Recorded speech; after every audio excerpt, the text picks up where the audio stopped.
কতবার যে আমি তোমাকে স্পর্শ করতে গিয়ে গুটিয়ে নিয়েছি হাত, সে কথা ঈশ্বর জানেন।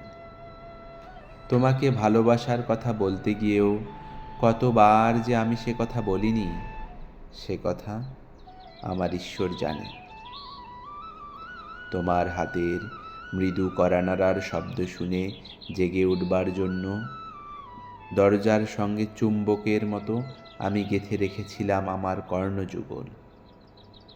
তুমি এসে আমাকে ডেকে বলবে, এই ওঠো, আমি আমি আর আমি একই শুনলাম, এমতো উল্লাসে নিজেকে নিক্ষেপ করব তোমার উদ্দেশ্যে।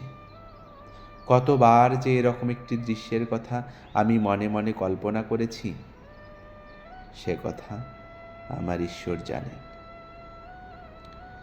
আমার চুল পেকেছে তোমার জন্য, আমার গায়ে জ্বর এসেছে তোমার জন্য। আমার ঈশ্বর জানেন আমার মৃত্যু হবে তোমার জন্য। তারপর অনেক দিন পর একদিন তুমিও জানবে আমি জন্মেছিলাম তোমার জন্য, শুধু তোমার জন্য।